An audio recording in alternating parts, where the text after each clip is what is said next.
Ladies and gentlemen, what's going on, everybody? Joseph Conlon here with Cameron Johnson. It's Wednesday night, February 23rd, 2022. I literally tweeted this out um, right after Dynamite got off the air. No bullshitting, just straight facts. This was the best Dynamite show of 2022.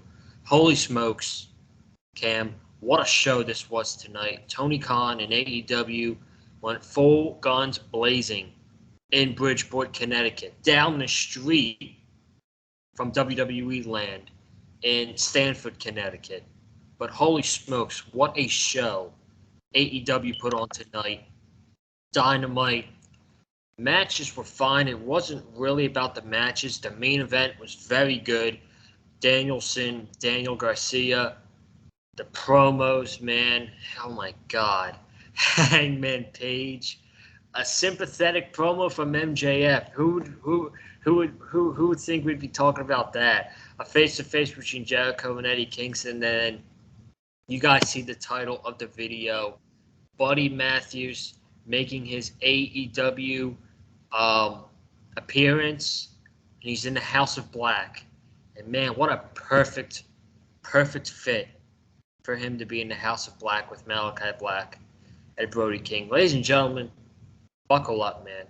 It's going to be a long one tonight. We got so much to talk about. Unfortunately, there's no Wesley Williams tonight. Wish he was here, but we're going to get him back on Friday night for Rampage, and then hopefully next week with the Week of Revolution. But, man, Cam, I just spoke for 2 minutes, man. How are you doing? Please tell me how this wasn't the best show. This wasn't the best Dynamite of 2022.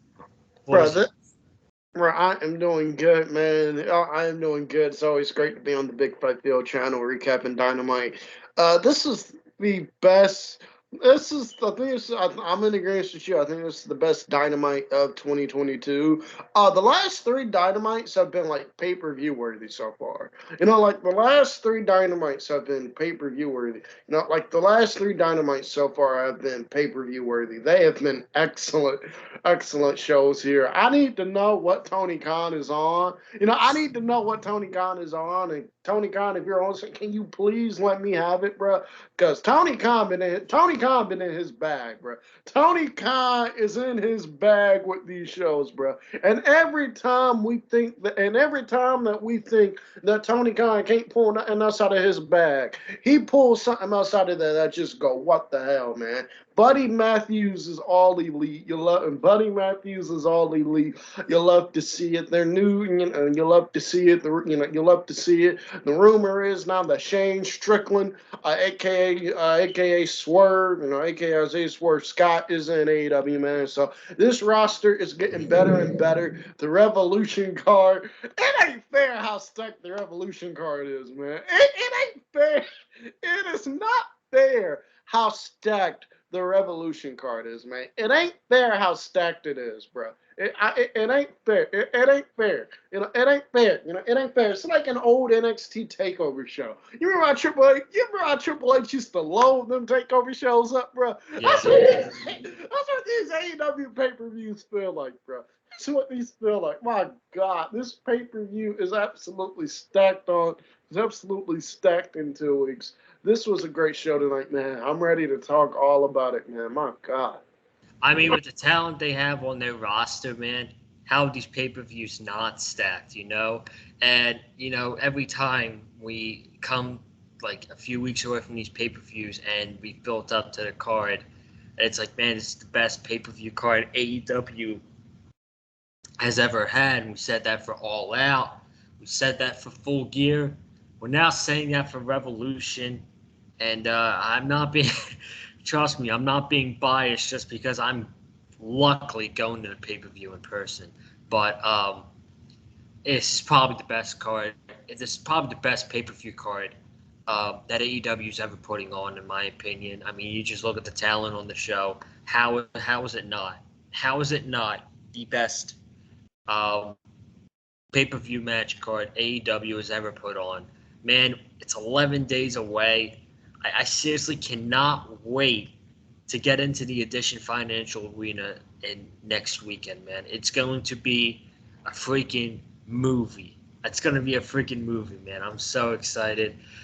But man, we got a lot to talk about tonight, and we do not want to waste any much time, I think. So we are going to dive right into the action. But if you have not already, I would appreciate it if you hit the subscribe button. We're going to have some great content the next few weeks here on the channel. Friday night, we're going to have Rampage review. I am going to the Magic game on Friday night. I should be back in time by then, but we will do a Rampage review Friday night.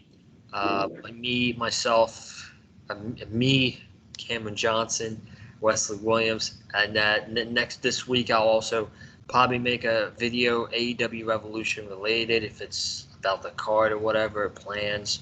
I'm not so sure, but next week, stacked. You guys are going to want to be subscribed to the channel, hit the bell, all of that, because it's going to be freaking amazing, man. I promise you. Next week it's going to be amazing on the channel. So let's dive into this crazy show, shall we? We opened up. What was the opener? I forget. Yeah, the tag team battle royal kick us off. Right. Dude, I used to take all the notes of like what match was first and stuff. I got to go back to that because I'm losing. Like so much happens on the show, I lose memory of it. But like what it was. But we had the tag team battle royal. Jurassic Express came out to watch the match. He had all the tag teams on the outside. Butcher and Blade stayed on the outside, and they were brawling with best friends for a little bit. Now, you know, with me, with these with these battle royals, I'm not really a fan of them. It's unnecessary. I really do think, I didn't say it last week, I'm going to say it here. I really do think it's unnecessary that we're getting 2 battle royals back-to-back weeks. What I think should have happened is it should have been the final 2 members, the final 2 tag teams gets the last 2 spots for the match at Revolution. I don't like the fact that we have another battle royal to watch next week. I'm just really not a fan of that, but I'm not the booker, so. But we had battle royal tonight. We had Dark Order, Private Party, the Gun Club, 2.0, Santana and Ortiz. So I'm just going to get to the good part. Nick Jackson was eliminated. Cash Wheeler was eliminated by John Silver. And Bobby Fish was eliminated by Trent. So I'm just going to get down to the final 6. We had the final 6 of Trent, Santana, John Silver, Dax Harwood, Matt Jackson, and Kyle O'Reilly. So we have Trent and Santana going at it, going back to the parking lot brawl they had back in 2020, that classic. They get eliminated by Matt Jackson and Kyle O'Reilly. So they are out down the final 4. You have O'Reilly and Dax Harwood on the outside, and they're going at it. Great sequence. I loved how Dax Harwood was eliminated. He didn't get eliminated by Kyle O'Reilly. Bobby Fish came up under Dax Harwood, and he just basically kicked his leg, and he was eliminated. And then Bobby Fish was calling the side like, "Oh, I did nothing. It wasn't me. He fell." And then Bobby Fish pulls a Danhausen, and he goes right under the ring. I just love that spot. It was beautifully executed. And then we had the final 3, Matt Jackson, John Silver, Kyle O'Reilly. It looks like Matt Jackson's going to eliminate Silver. He does, and then right after Matt Jackson eliminates Silver, Kyle O'Reilly eliminates Matt Jackson right away, and Kyle O'Reilly wins it for Red Dragon himself, and Bobby Fish going to Revolution to challenge for the tag team titles. We're going to get another tag team next week, another winner. I feel like next week's match is pretty predictable after tonight. Pretty predictable. But Cam, what I don't understand is why the bickering between Red Dragon and the Young Bucks. Is it every tag team for itself?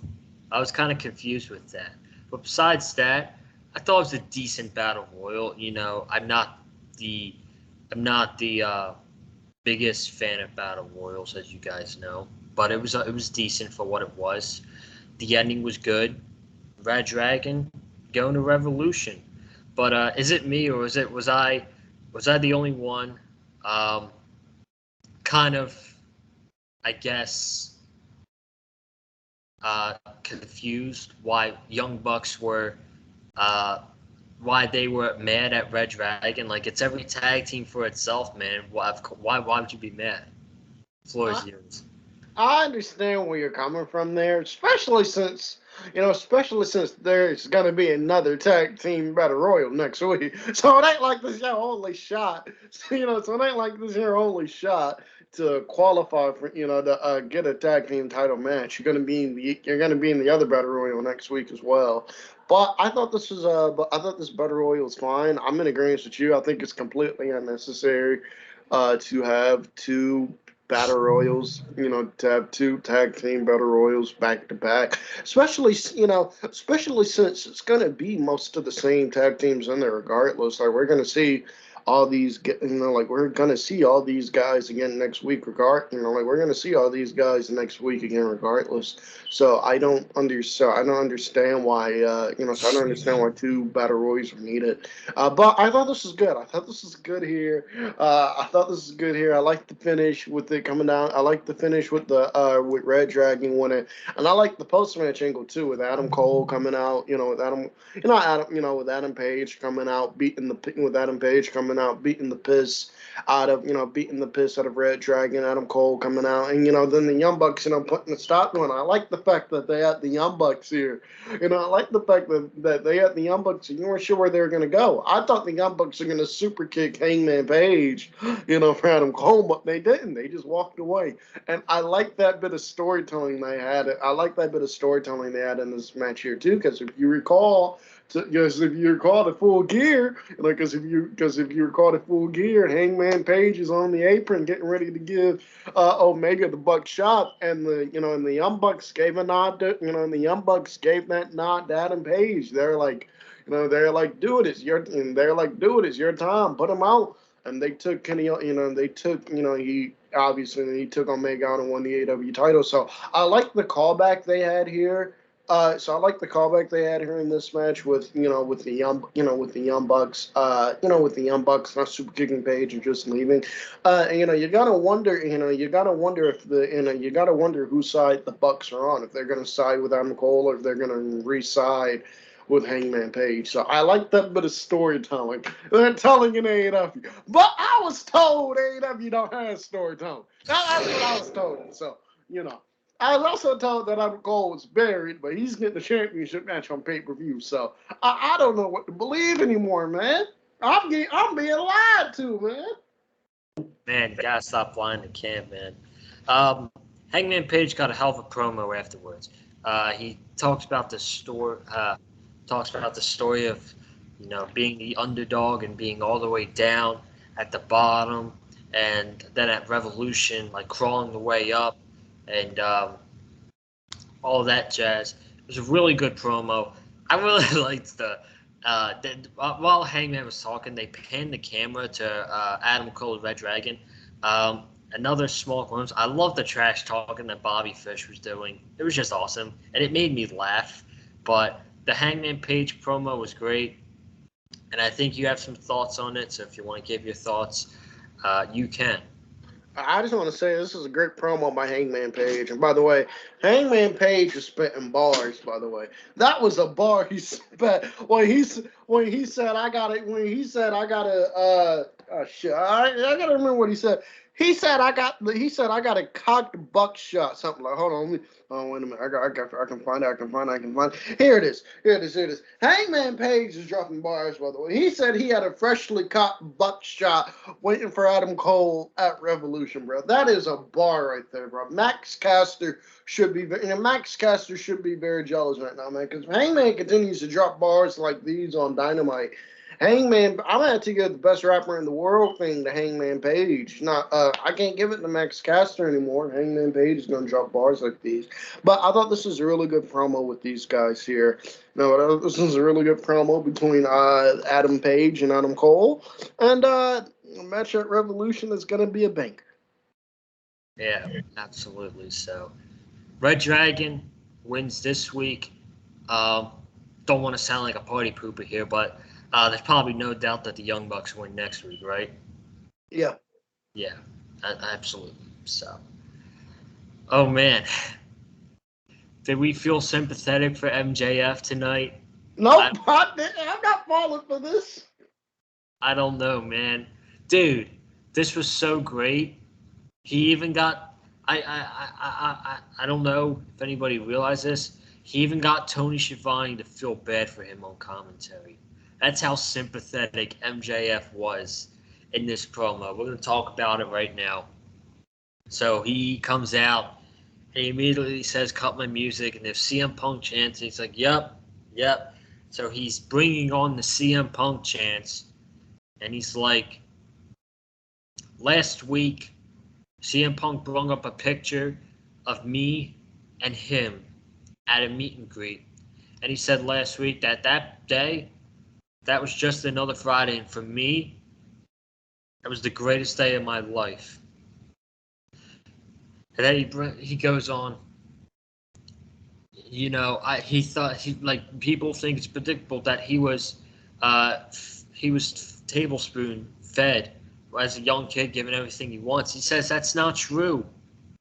2007, he was a little kid, 11 years old. He was going to meet, he was on the football team, and he wasn't, he said he wasn't good at anything. It was nothing good for him to do. He went out for the football team. He was tryouts only. There was only 2 Jewish kids there. He was one of them. And the coach accepted him and he made the team. And in school, he was by himself, and all the football kids that was his teammates came up to him. And they had a pile of quarters.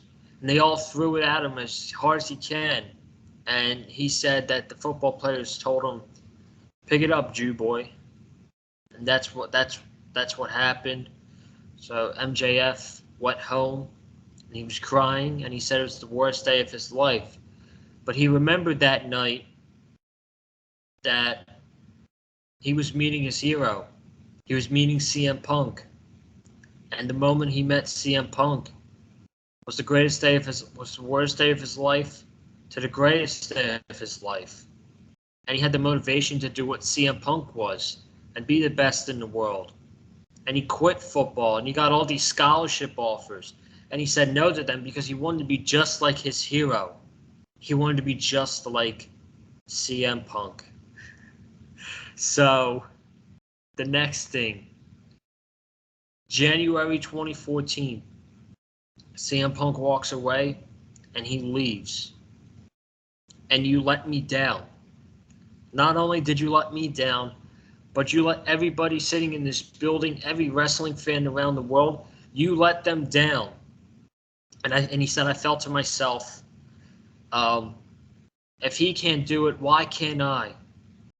And then I saw a picture on social media from Wrestling Classics of him shaking hands with Bryan Danielson. And that got me to go train and make me the best in the world. And for turning on me and turning on these people, he says, I would never do that. And he says at Revolution, you can chain me, you can whip me as much times as you want. I can be bleeding buckets. But I'm not going to quit because that would below myself to you. And then CM Punk comes out and he's all confused. And he says, he's in a confused face. He's like, is this all true? And MJF is like, yes, it's true. And then he walked away. And MJF cut the most sympathetic babyface promo he has ever cut. And he was still getting booed out of the building in Bridgeport, Connecticut. Dude, this was incredible. What do you want me to say?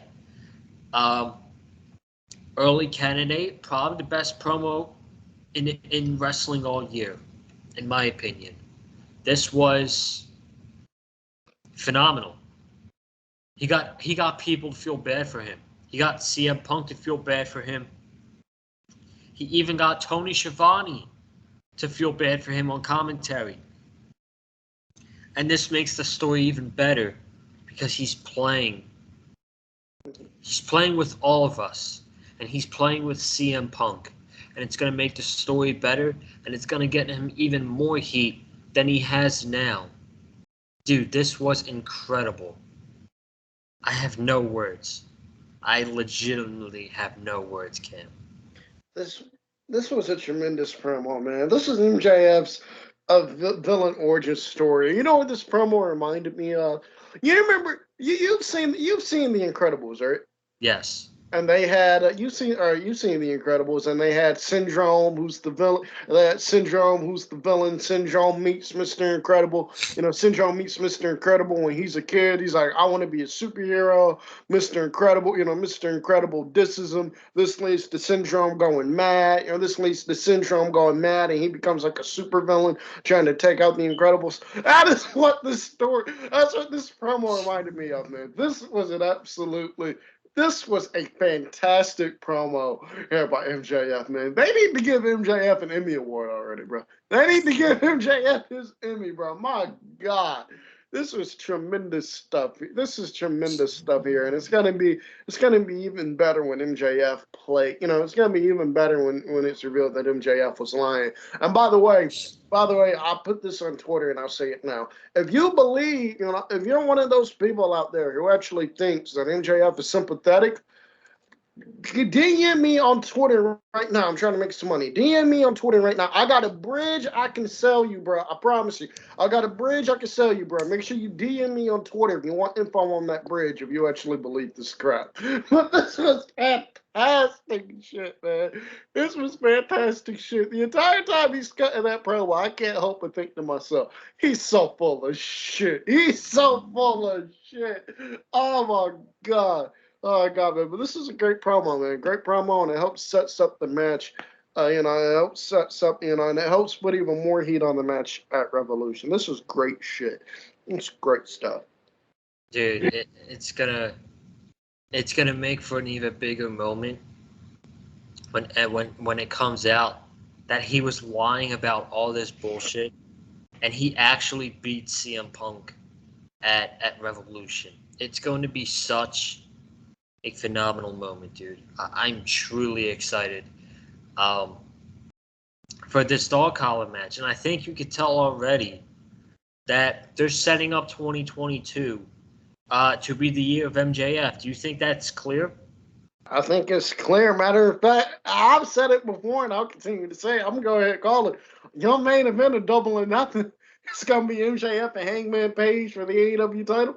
MJF is walking out of Vegas AEW champion. I've said it before, and I'll say it again. MJF is walking out of Vegas AEW champion. Yeah, they even confirmed it tonight. Double or Nothing at the T-Mobile Arena in Las Vegas.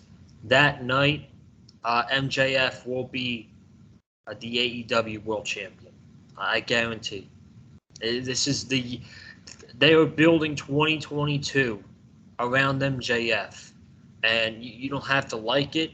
You can love it or like it, but it's happening, folks. It's happening. Get ready because he's beating CM Punk at Revolution, and then after that, they're going to set up him and Hangman Page in Vegas for the AEW World Championship. So these were the two best things of the night, in my opinion. We go from that MJF promo to the tag team match between the House of Black and Death Triangle. First off, they brung out Penta Oscuro. I think that's how I think that's pronounced, right? Penta Oscuro. I think so. Man, dude, that entrance from Penta was really cool shit, man. That was effing cool. And I want to see more of Penta Dark in AEW, man. That was some cool shit. This was Lucha Underground Penta right here. The shit we saw tonight with Penta coming out like that, and then Alex Abrahantes in the white face paint. That was Lucha Underground Penta, bro. That was Penta with Vampiro right there. That's what that reminded me of right there. I miss Lucha Underground, by the way. That show was awesome. Go ahead. Yeah, so that was a really cool entrance. And the tag team match tonight was really good. Really good tag team match. I thought they had a better match this time around than they did a couple weeks ago. Just a couple weeks of seeing him on AEW, man, I gotta say, I'm super impressed with Brody King. The fact that he can move so fast and do a freaking tope suicida through the middle rope for the man his size, dude, that is freaking that's scary, man. That's really scary. So I'm really impressed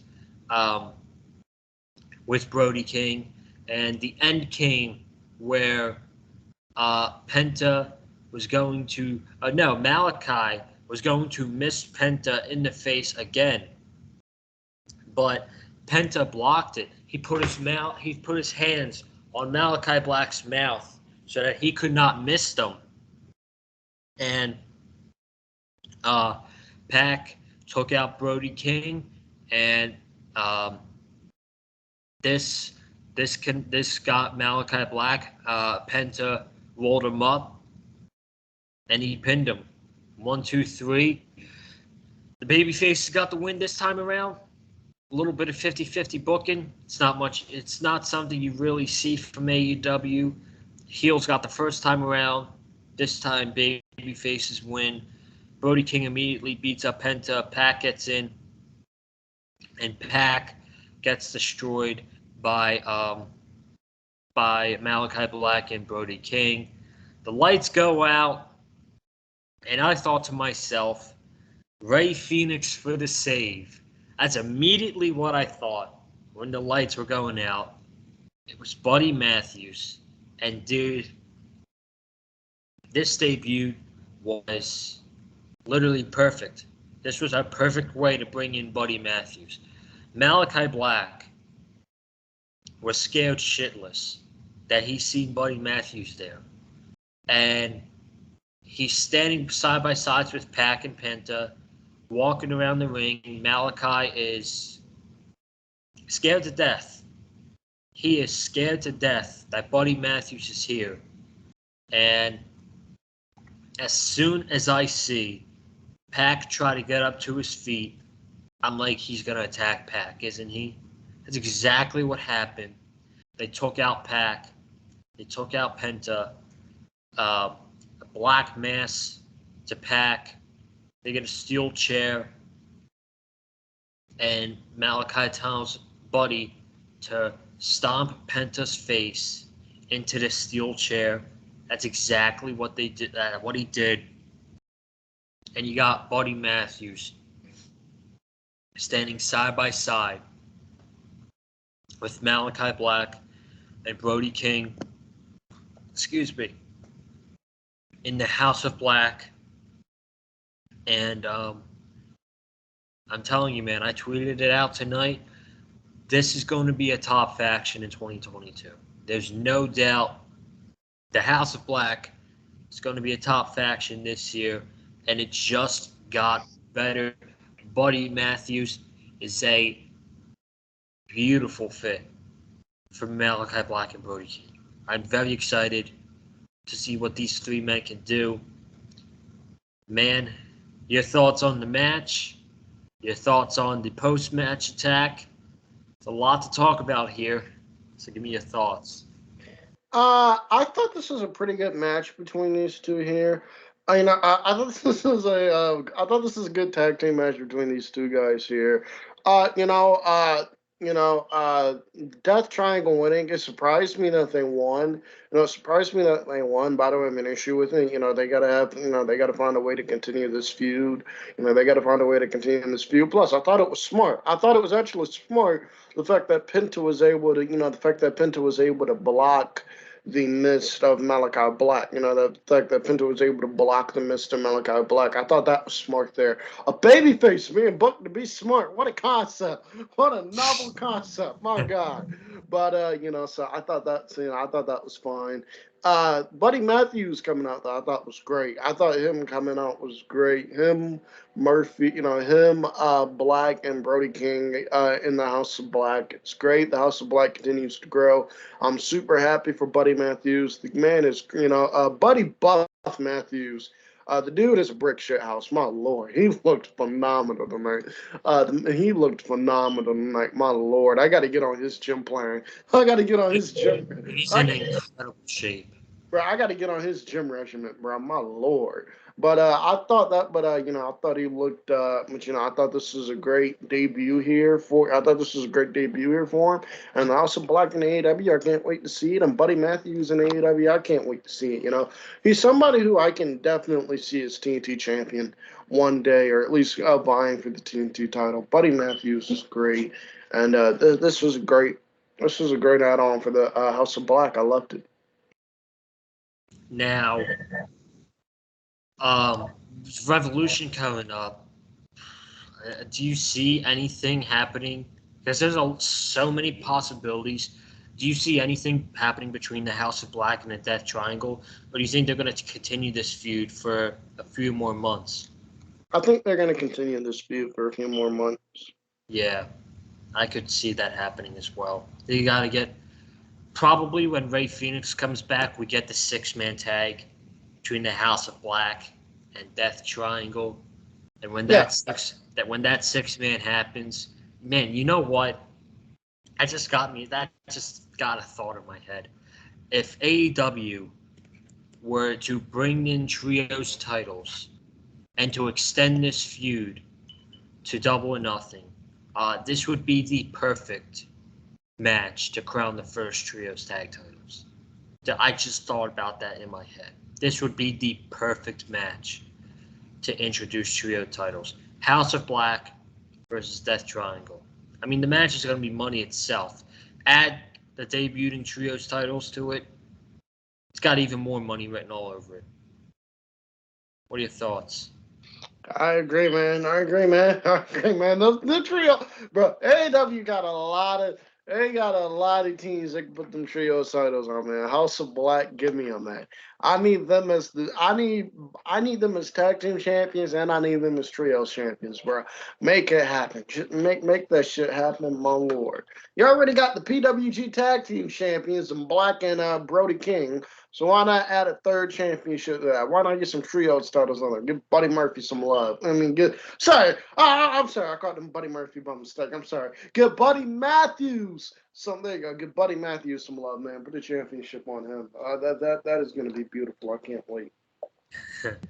So that was probably my favorite thing on the show. So much potential between Buddy Matthews and AEW. So much potential. Very excited. Very, very excited. We went from that to a backstage promo between the AHFO. And they had a breaking news announcement that Andrade is going to get it done for the AHFO on Friday when he takes on Sammy Guevara for the TNT Championship. And then after Andrade wins that TNT championship, they are going to celebrate, and they are going to do that by beating the crap out of by him, Matt Hardy, and Isaiah Cassidy, beating the crap out of Sammy Guevara, Darby Allin, and Sting in a trios tornado match at Revolution. Why are you booing?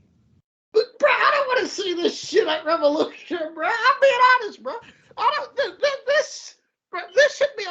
This should be a Dynamite main event. This should be a main event on an episode of Dynamite. Why do I need to see this? Why do I need to see a 6-man match between them at the pay-per-view? Well, why can't we just get Sammy, Andrade, Darby, triple threat for the TNT title at Revolution? There you go. I don't understand why we can't get that. I don't understand why we got to get a 6-man tag, a tornado 6-man tag with these two guys. Unless their rationale is we got to get Matt Hardy and Sting on the pay-per-view. But, like, do you really need Matt Hardy, of all people, on pay-per-view? No offense to Matt Hardy, but do we really need him on pay-per-view? You couldn't just do a triple threat? This should be a Dynamite main event next week on, like, the go-home show to Revolution. Not, like the go-home show to Revolution. Not happening, and not a match happening at the pay-per-view, bro. I was so mad when I heard this. Throw the 6-man tag bullshit out. Throw it out. Come back with something better, because this ain't it. I understand where you're coming from. A triple threat match would be sick. But, dude, it's just... Sting's a legend. We understand that. But let's just come to the conclusion that HFO needs to be on this pay-per-view. Okay? Let's just come to the conclusion. You know it. I know it. Wes knows it. Everybody watching knows it. The AHFO needs to be on this pay-per-view. Now, are they going to win? Probably not. I think, obviously, it'd probably be best to break these guys up soon. Andrade can just go back to his stuff. Jeff Hardy's coming into AEW any minute now. Let Private Party go do their own thing. Go let Butcher and Blade do their own thing. It's time. Am I wrong? Nah, you ain't wrong. You ain't wrong. I need this, bro. I need Jeff Hardy to come on up here, bro. Get Jeff Hardy to hurry up his ass up, bro. Please hurry your ass up. I don't know what's taking him so long to get. I don't know what's taking him so long, bro, to get to Jacksonville, Florida, and Daly's place, bro. I don't know what's taking him so long, bro. Maybe he needs some directing. Maybe he needs some directions, or maybe he needs some directions or something. I don't know what's taking him so long to find his way to Jacksonville and Daly's place. But Jeff Hardy, please hurry up and come, bro, because this HFO shit. Sorry, this AHFO shit is it is atrocious. I hate this shit. Oh man, it's all right, dude. We'll get through. You'll get through it. We'll get through it. So, moving on, we had a Face of the Revolution qualifying match. Ricky Starks versus Preston Vance 10. I really don't have much to say about it. The match was fine for what it was. 10 had Ricky Starks in the full Nelson. Ricky Starks was messing with his mask and hit him with a spear, and that was it. That was it. Ricky Starks wins, advances the Revolution, and that's about it. I was kind of no cap. I was kind of thinking maybe 10 should get this win. I feel like Ricky Starks. I feel like there was no way they were going to put 2 Team Taz members in this match. Maybe Dante Martin can cost Ricky Starks the match, and they have a match, next week or something. They're doing this whole thing with big men in the ladder match. Maybe putting 10 in there would be a nice addition. But that's not happening. Obviously, we got Ricky Starks in there. So, your thoughts? I'm glad Ricky Starks won. I am not, I don't understand, no offense, I don't understand why everybody wants, a big beef, son-in-law steak and ladder match. But, What, like, with nothing but big guys.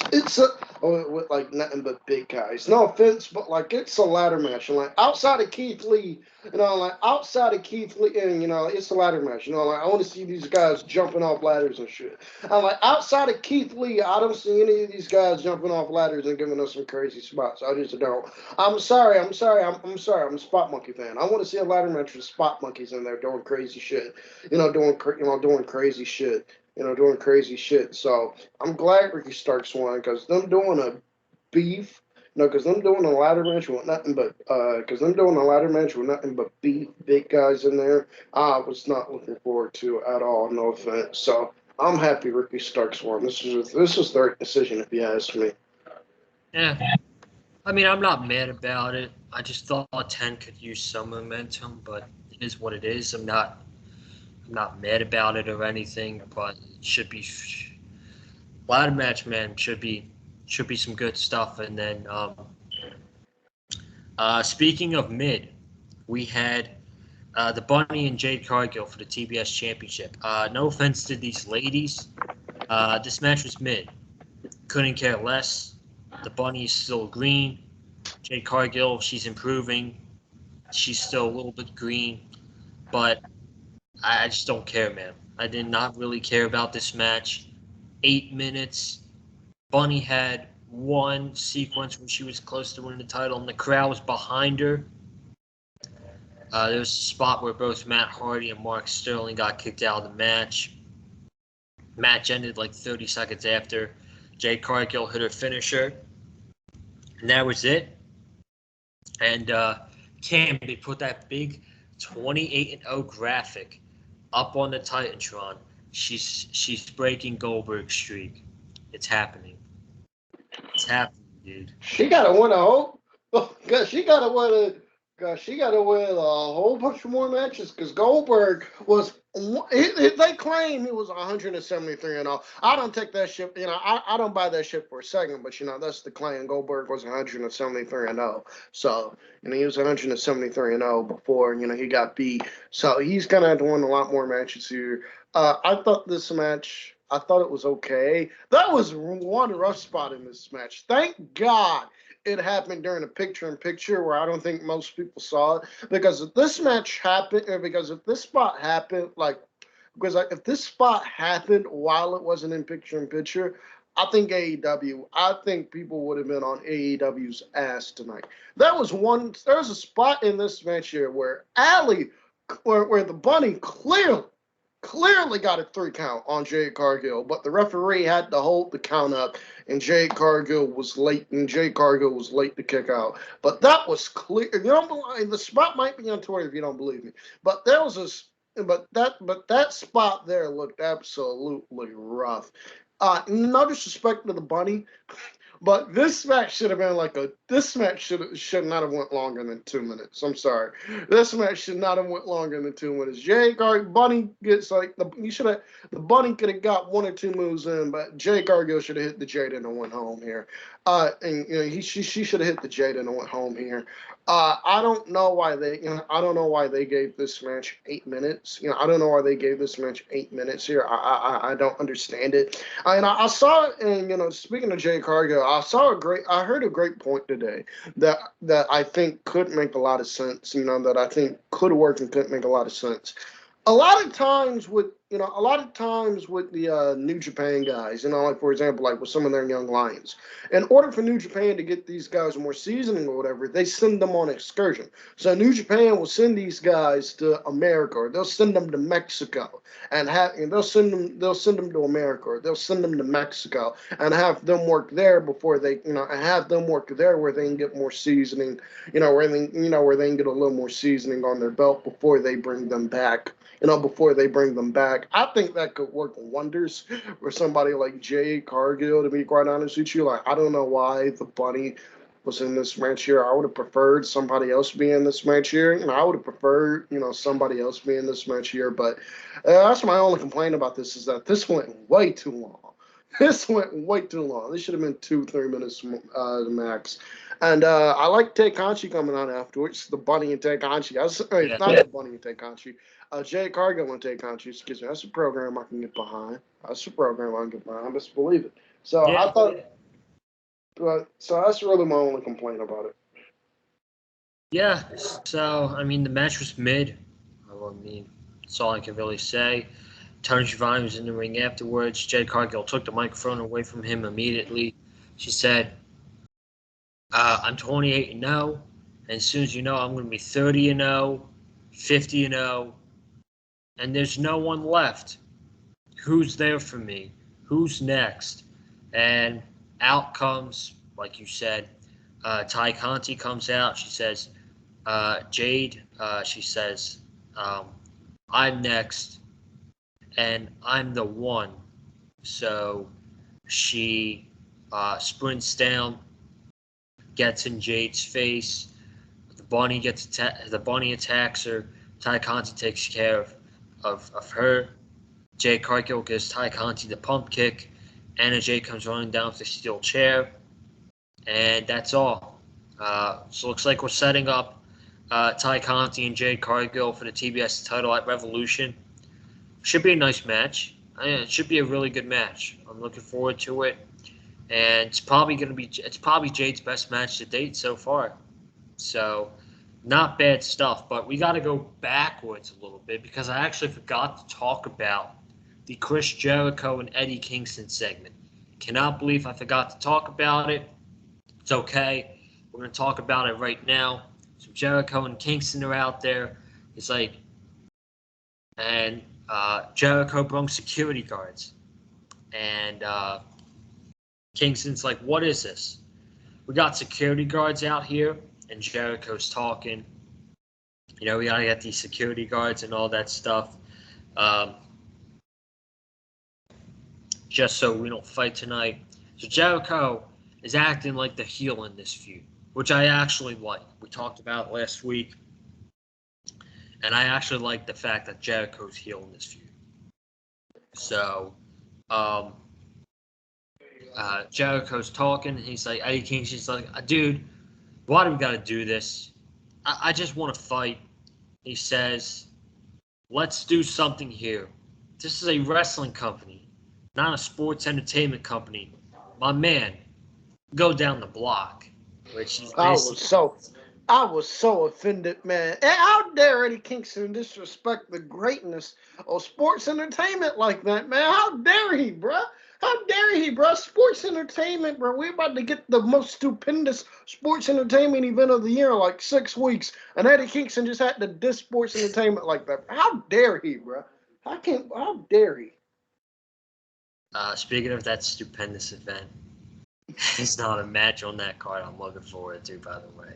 There's not a match on that card I'm looking forward to. I'll probably watch a show, but man, it's the least I've ever been excited for a WrestleMania. But anyway, back to the segment.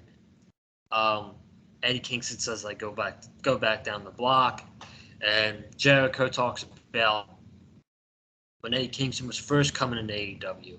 And there was rumors around Eddie Kingston's coming. Eddie Kingston's coming. And Chris Jericho responded, who? He didn't know who Eddie Kingston was because he didn't pay attention to the independent scene.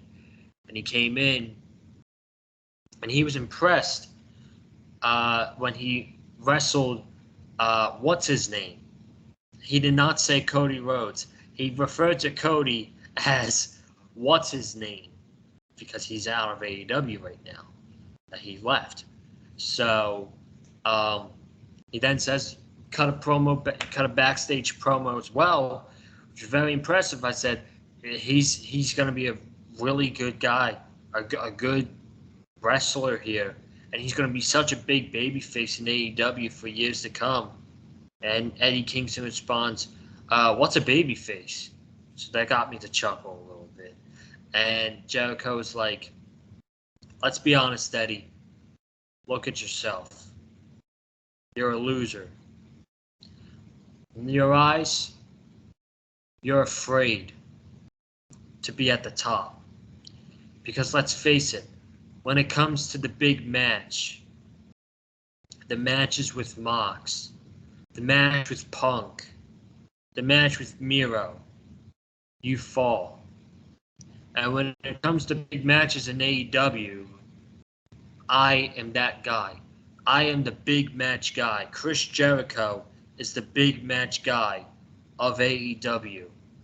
And Eddie Kingston challenges him to a match at Revolution. Jericho accepts. He's like, this is the biggest match of your AEW career so far. You better bring your A game. And if you beat me, I will shake your hand and say, you've made it. Because I helped you get there. And Eddie Kingston was like, you better bring the... he said, I don't want Mimosa Jericho. I don't want the Jericho that fell off the top of the Blood and Guts cage from MJF. I don't want the Jericho that was bickering with Dan Lambert. I want the Jericho that won the AEW World Championship. I want the Jericho in the beginning of AEW. He also said, give me the Jericho that your close friend Levesque hated. Give me that Jericho. And Jericho was like, you're on. So, great back and forth. Really enjoyed the back and forth between Chris Jericho and Eddie Kingston. It wasn't as better as the back and forth between Eddie Kingston and CM Punk a couple months ago, but it was just a great back and forth promo. And it sets up the match to Chris Jericho and Eddie Kingston at Revolution. Cam, your thoughts, man? I thought this was a great segment. This is a great. I did too. I thought this was a great segment between Jericho and Eddie Kingston, man. I thought this was really good stuff here. I laughed. I laughed when Jericho asked Eddie Kingston if he knew what a word means. If he knew what a word meant, and then Eddie Kingston was like, "I got a GED. I don't know what that shit means." I thought that was funny. Shout out to Eddie Kingston, by the way, coming out in that Public Enemy, coming out in that Public Enemy shirt. My dad's a big Public Enemy fan. He blasts, my dad is a big Public Enemy fan, so I immediately recognize that. Shout out to Eddie Kingston for that. But I thought this was a really good back and forth here between these guys here. But I thought this was really good back and forth between these guys here. And quite frankly, I think everyone pretty much expected it to be a really good back and forth. You have Jericho, who, you have Chris Jericho, who's one of the best talkers ever. You have Eddie Kingston, who's a great talker in his own right. And so, there's not much you have to do to really sell this match. Just give those guys a live microphone. No, just give those guys a live mic at the same time, and the match will sell itself. So I thought this was really good stuff here between Kingston and Jericho, and I'm looking forward to the match at Revolution. Hopefully Eddie Kingston wins, because I think he needs a really big win. And I don't think Jericho will be hurt by this loss at all. So hopefully Eddie Kingston beats Jericho at Revolution. But I thought this was really good stuff here. Yeah, I do think that I think that Eddie Kingston is definitely going to get that win at the pay-per-view. So we got Rampage on Friday night. We got Face of Revolution qualifying match. Orange Cassidy against Anthony Bowens. Serena Deeb's 5-minute rookie challenge. We got Sammy Guevara and Andrade for the TNT Championship. And we got a contract signing between Britt Baker and Thunder Rosa for their match at Revolution. And then next week's Dynamite from Jacksonville. Only 2 things are signed so far. The Casino Tag Team Battle Royale and a 6-man tag between Adam Hangman Page, John Silver, and Alex Reynolds teaming up to face Adam Cole and Red Dragon. Main event of this evening was Bryan Danielson and Daniel Garcia. And they literally announced this match 2 hours before tonight's show. And I was like, oh boy, this should be fun. I wish they got a little bit more time, though. I just wish they got a little bit more time. But for what it was, they had a very good match. It was very technical. Daniel Garcia did show that violence, working the knee of Danielson during the commercial break. Eventually, Bryan Danielson did get the win with the triangle chokehold on Daniel Garcia, got the win. And afterwards, Danielson gets on the microphone and he says, "That's exactly what I wanted." But was Daniel Garcia violent enough? And he couldn't usher out the other words because he was immediately attacked by 2.0. Mox comes out to help Bryan Danielson, and he attacks 2.0. He clotheslines them over the top ropes. He gets face to face with Danielson. Danielson says to close the show, he says, "Last week you said, before we stand together, we have to bleed together. You want the match at Revolution? You got it." So Revolution just got better right there, folks. Jon Moxley versus Bryan Danielson. Guarantee this match will be better. Sorry to offend the WWE shills out there, but this match will be better than anything on WrestleMania. Guarantee. Guarantee. Cam, what are your thoughts on the main event? Mox and Danielson at Revolution. Man. We got technical wrestling at its finest here between Bryan Danielson and Danny Garcia. It's like the past. It's like the past was looking at the present, man. It's like 2005 Ring of Honor. Bryan Danielson was in there with 22. Bryan Danielson, man. I loved this match, man. I thought this was really good, and I thought this was really good. I thought this was really good. You said that you wanted them to get more time, man. You gotta save it, man. You gotta save it. This is just a little taste, man. This is just a little appetizer, man, before we get that entree. Before we get that entree in a couple years, man, because best believe this is going to be a pay-per-view match, man. Tony Khan just wanted to give us an appetite. He just wanted to wet our plates. He just wanted to wet our mouths tonight. Give us a little appetizer, Danielson and Garcia, man. The 30-minute classic these two are gonna have is coming in a couple years. I promise you. So I promise you. You just gotta wait. But I thought this was great stuff here between these guys here, and I thought this is great stuff between these guys here. And I like the post-match stuff, and I thought the post-match stuff with Danielson and with Danielson and Moxley was really good. And man, Jon Moxley and Bryan Danielson, the match we're supposed to get at Full Gear, we get it at Revolution. That is going to be a lot of fun. I cannot wait. Oh, man, I cannot wait for that match. That's going to be fun. It's going to be so much fun, dude. It's literally going to be so much fun. I can't wait. I'm so excited. Revolution in 11 days. Still got some more AEW shows, though. We got Rampage on Friday. You got Dynamite next Wednesday, and then it's officially Revolution weekend, man. So goddamn excited. So excited. Like I said earlier, you guys are gonna want to be subscribed because it's gonna be some fun content next week.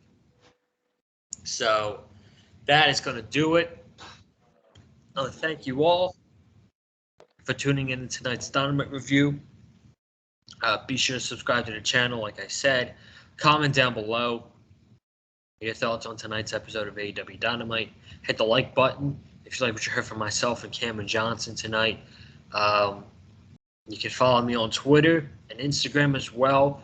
You're going to want to be following me on those apps, especially next week when I go to Rampage, when I go to FanFest, and when I go to Revolution. You're going to want to be following me on my Twitter and on my Instagram as well, at Colin_Joseph, both social media accounts. Mr. Johnson, take us home, my friend. Well, make sure you follow me on Twitter at Cam71101. at Camp 71101. Also, make sure you subscribe to the CNE podcast. Make sure you subscribe to the CNE podcast. Available on all platforms. Available on all platforms. If you want me and Escobar's thoughts on that god awful Elimination Chamber show that happened on Sunday, you can see it there. You can see it. You can see it. You can see it there on the CNE podcast. Make sure you sub for WrestleMania week because we have a guy making his return to the CNE podcast. That's all I can say about it right now. But this guy's a big guest. Every time we've had him on the show, he's told great stories and he's been nothing but fun. So we'll have him back on the show. To give WrestleMania predictions. To give WrestleMania predictions. Also, guys, to give WrestleMania predictions. Also, guys, I am going to be at the MOW show this Saturday. This Saturday is Charlotte, North Carolina, at the Grady Cole Center. If you are going to be there as well, make sure you're going to be there as well. Awesome. Please say hi. If you know me, of course. If you know me, of course, please say hi. But that event should be great there. Davey Richards, Alex Hammerstone defends the MLW title against Davey Richards. Alex K defending the MLW middleweight title in a fatal four-way, and just a bunch of other stuff too. The card looks absolutely great, and there's a bunch of other stuff too. The card looks absolutely great. So if you want to, you're going to the MLW show in Charlotte, please say hi. But yeah, that's all I got to say. Thank you so much for tuning in to tonight. I said on a video yesterday, I've been slacking with the content, and I don't care, man. I have such a busy college schedule in March, but goddamn, I'm still gonna make time to provide content for you guys who support the Big Field channel in March. It's gonna be awesome, and you guys have a good one. Stay safe, and as always, stay classy. We out. Peace. We'll see you Friday for Rampage.